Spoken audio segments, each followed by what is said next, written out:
This sister is also very shy. She just doesn't want to come in front or ask it herself. She says her question is about will of Allah. She says, I keep hearing everything is the will of Allah. Whatever happens is the will of Allah. And they say that everything is written already. So then where is the freedom of choice? When Allah gave me freedom of choice, whatever I do, if anything happens, they say, oh, this was written and it's the will of Allah. And if you could explain, if there is so much, everything is written down, then what is my freedom of choice? Sisters asked a very good question, very important question. That if everything is the will of Allah, then where is this freedom of choice? And this is a question not only asked by non-Muslims, even asked by Muslims. It's talking about Qadr. That if it is mentioned in destiny, that I'm going to rob, and if I rob, who's to blame? Allah is to blame. If it is mentioned in destiny, I'm going to commit murder, and I commit murder, who's to blame? Allah is to blame. So where is the free will? So if it is the will of Allah, or if it is mentioned in the destiny, I'm joining both together, then where is the free will? The reply to this question is, it's compulsory that every Muslim should believe in Qadr, but you should understand what is the meaning of destiny. For example, if suppose in a classroom, there are 100 students, and when the teacher teaches the students in the classroom at the end of the year, before the examination, the teacher predicts that this student, he will come out first class first. This student, he'll get second class. This student, he will fail. The teacher predicts why? He knows that this student is very studious, always does homework, does extra studies. This average student, second class. That student goes for movies, doesn't do homework, misses the class, predicts that that student will fail.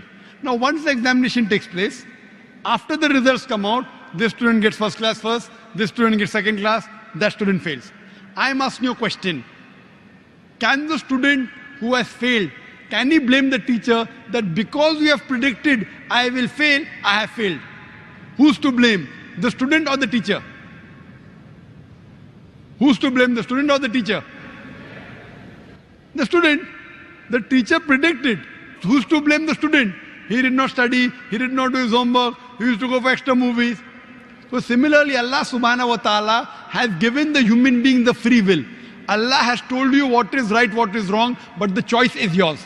For example, if you come at a crossroad, there are 4 roads, A, B, C, D. You can choose any. You choose road C.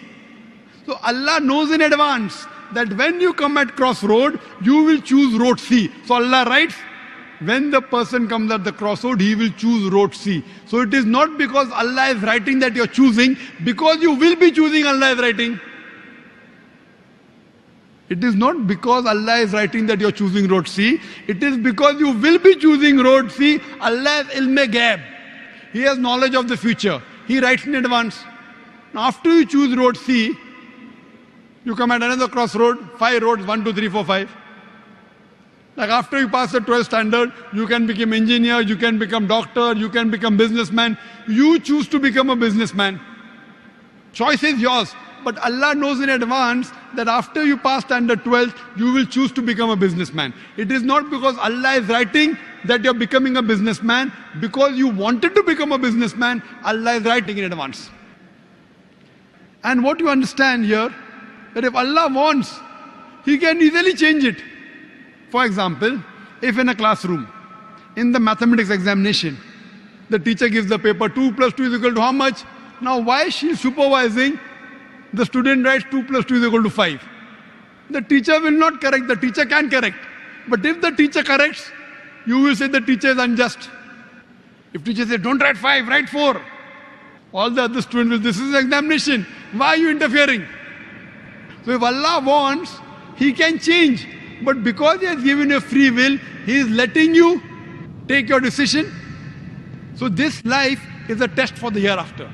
As Allah says in Surah Mulk chapter 16 verse number 2, Alladhi khalaqal mauta wal hayata. It's Allah who has created death and life to test which of you is good in deeds. So this life is a test for the hereafter. Allah has given you and shown you the rules, what is good, what is bad. Then He's given you a free will. It is your choice. Allah does not interfere in your free will. He can if He wants. The Quran says, not even a leaf can fall without the permission of Allah. So whatever happens, happens with Allah's free will. but the decision is yours. And based on that, you will be rewarded or punished. Hope that answers the question.